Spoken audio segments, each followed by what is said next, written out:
everyone. Welcome to our third annual Camp OATK12 Summer Professional Development Conference for Educators. This is our fourth conference and it's our third summer conference, and we're just really glad that you are joining the conference. I'm Dr. Trina Harlow, and I want to welcome you today. And I'm glad you're joining us. We have a lot of things to just talk about real quickly this morning. First thing is we have a beach theme for camp this summer. And we're not going to the mountains this summer. This summer we're going to the beach. So we hope you have created some beach ambiance wherever you are viewing the conference from.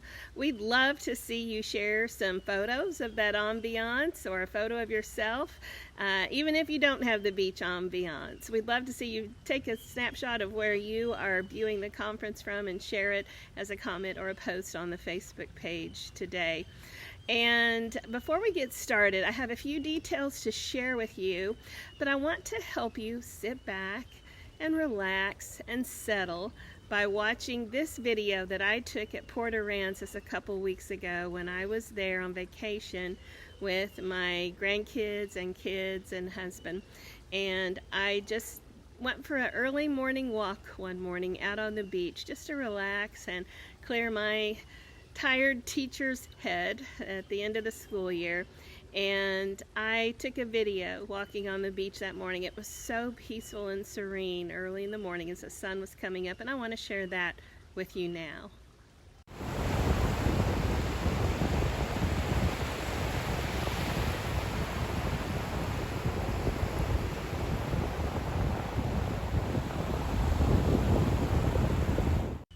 Wow. That just relaxed me watching it again. I wish I was there right now. I have always found the beach so peaceful. I grew up in Kansas in the Midwest where any ocean was a long way away. I didn't see the ocean until I was 16 years old, and I really love going to the beach and have gone to the Texas coast since I moved here in 1984 every summer. Love it there.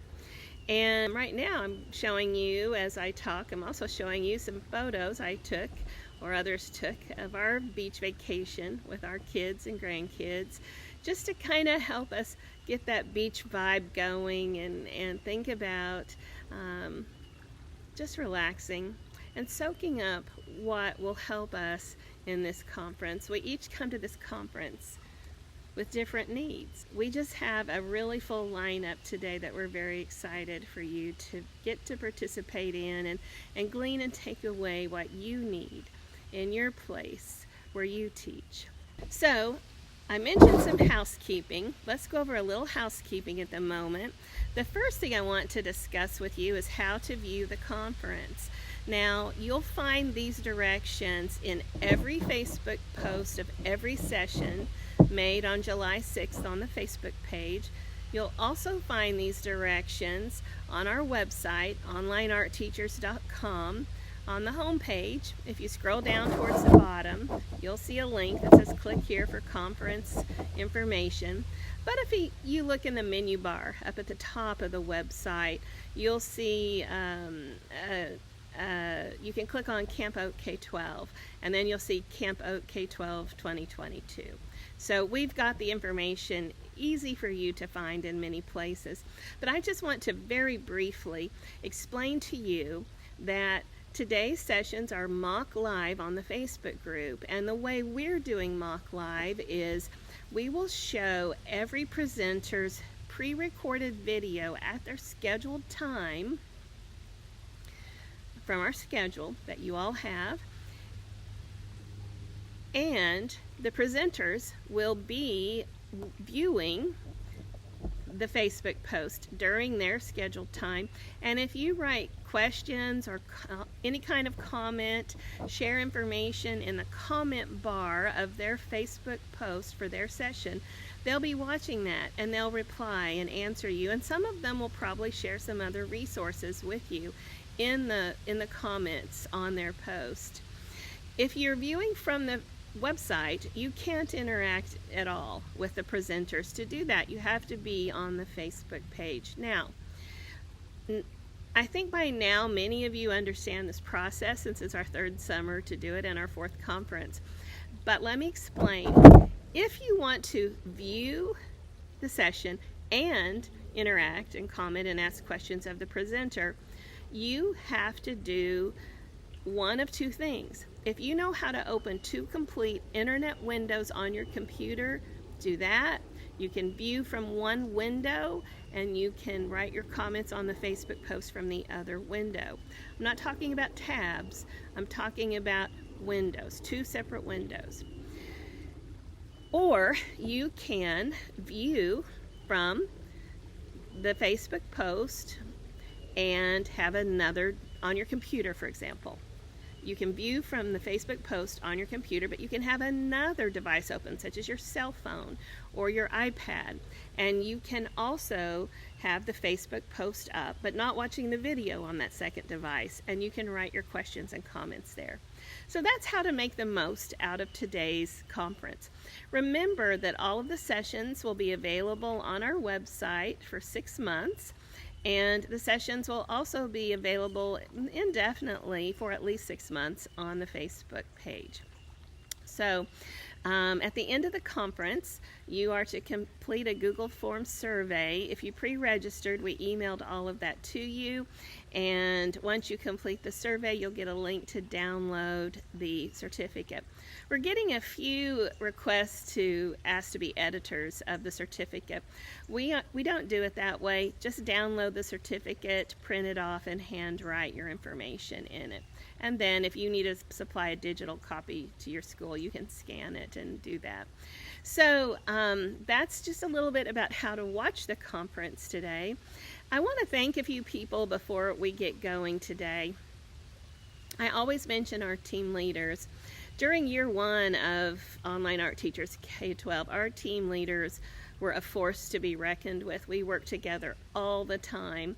We were able to slow that down a little bit by the 3rd semester of pandemic teaching. And now my co-director Bob Reeker and I tend to take care of the business details of Online Art Teachers K-12, and we have wonderful support from our team leaders. And I just want to give a shout out to all of them. Of course, Bob Reeker, our co-director from Nebraska, and we have Kate Miller from Kansas and Dr. Sarah Ackerman from Indiana, who were both original team leaders of OATK12.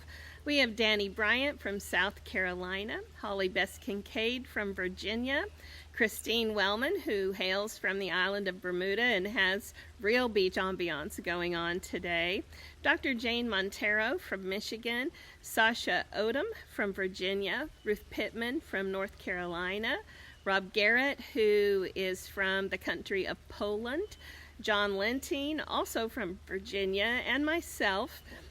And when OAT started, I was at Kansas State University and also lived in Texas, lived in 2 states. Then I moved to Arkansas just as the pandemic started, to the University of Central Arkansas, and still lived in Texas. And as of yesterday, I am 100% home in Texas. No more commuting out of state to work, no more maintaining 2 homes. So I'm pretty excited about that. And I also want to just share with you our presenters' names today. We have a great lineup of speakers and presenters today. We have Dr. Judy Huey from Kansas State University, who will be speaking on trauma. We have Holly Bess Kincaid, again from Virginia, and a team leader, who will be speaking on curating. We have Ruth Pittman, who's also a team leader from North Carolina, originally from Canada, who will be speaking on journaling. We have Kate Miller, another team leader, who will be speaking on ceramic hand building. She's from Kansas. Dr. Jane Montero, another team leader from Michigan, will be speaking on digital design. And Rob Garrett, another team leader, is one of our keynotes, and he will be speaking on his VLT method for creating enchanted scenes that he's designed. And Danny Bryant, who is also a team leader from South Carolina, will be speaking on creating and choosing joy inside the classroom. And then I'll be speaking on fibers and we have Trinity Villanueva from Washington, D.C. that will be explaining and helping us understand more fully what inclusion is. Sasha Odom will be sharing her Afrocentric hair project. John Lentine will be sharing some interesting techniques with oil pastels with us. Sasha and John are also team leaders. Chrissy Pondon will be sharing curriculum on embroidery on wood, and as a fiber artist, I have to tell you, I'm pretty excited about this. Brad Gilchrist, Chrissy's from Connecticut. Brad Gilchrist is from Georgia, and he's going to be talking about kiln knowledge. And Steph Abbey from New York is going to be talking about Virtual Art Educator Club. And Tim Needles will be speaking about steam power. And of course, Bob Rieger will close us all down today with taps. So that is our fabulous lineup. Such a varied list of presentations today. We're very excited about that.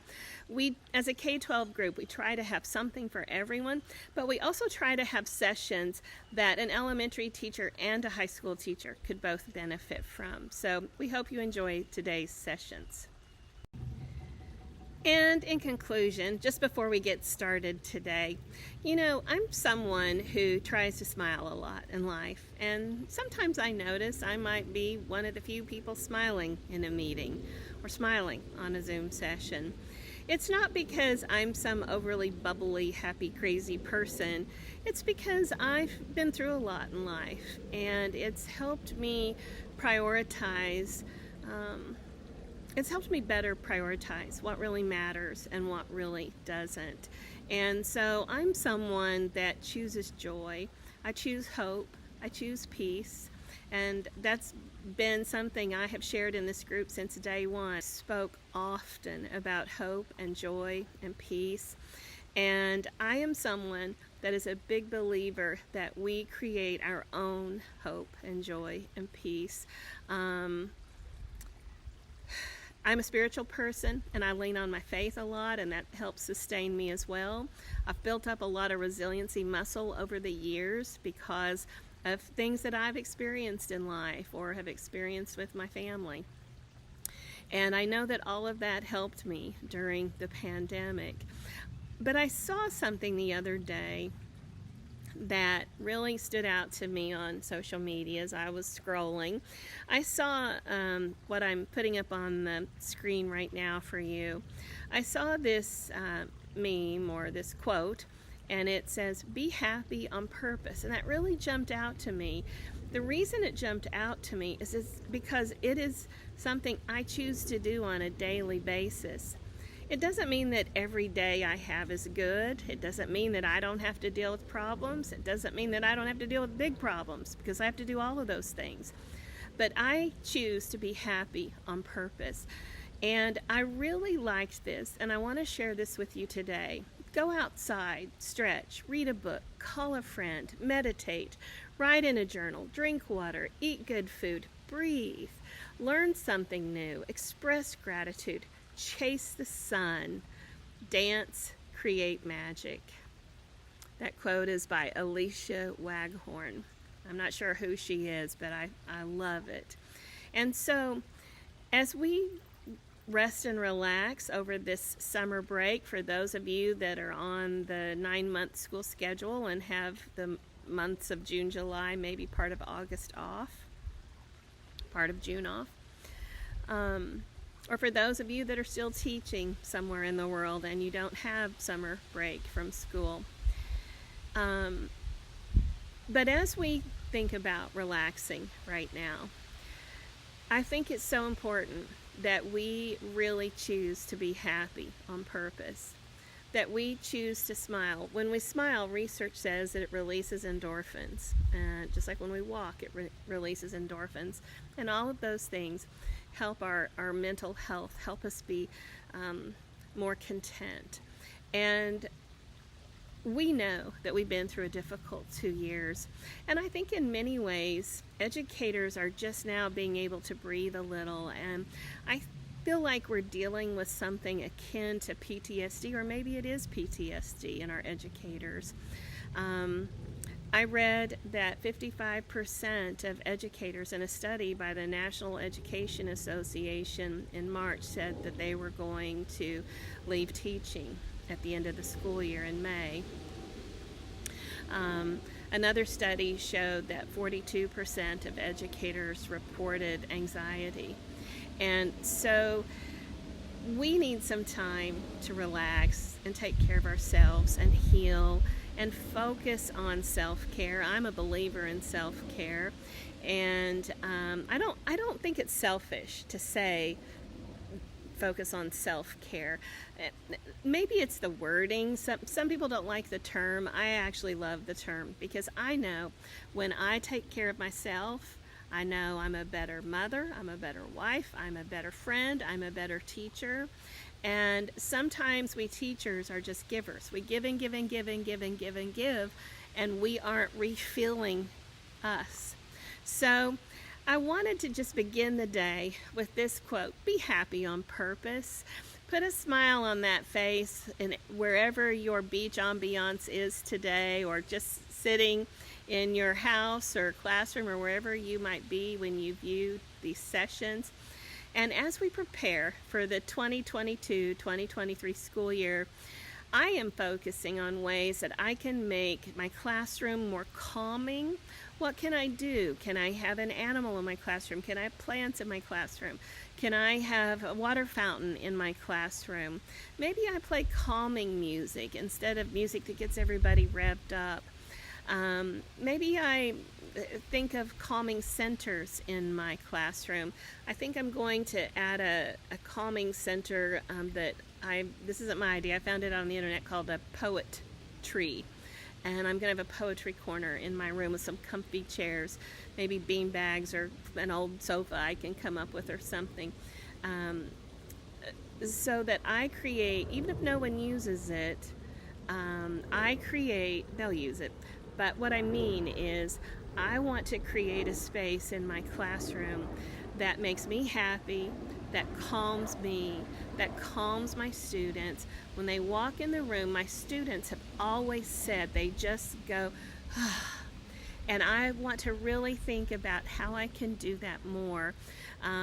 We know that our students are coming back to school in August with anxiety. It's just the world we live in right now. So let's be happy on purpose, everybody. Let's be happy today. Let's do some things this summer to rest and relax and renew. And then when school starts back up in August, or for those of you continuing in a year-round system, let's put a smile on these teacher faces. We are important. We are important in society. And there are a whole lot of children and adolescents that are watching us, and they mirror us. Did you know that research shows that all a child who goes through something super traumatic needs to come out of that experience okay is they need to know that one of their parents came through it okay too. If both parents struggled with something, then the child will struggle with it. It's evidence-based research. I think that really same research is applicable to teaching too. If a teacher senses that their teacher is full of anxiety and stressed out and anxious and maybe even traumatized a little bit, those students are going to pick up on that, and they're going to probably mirror some of that. So let's create some welcoming spaces. Let's learn a lot today that will help the 2022-23 school year be an exciting place in our art classrooms. And let's rebuild and renew. And let's be a big part of how to move forward from the pandemic.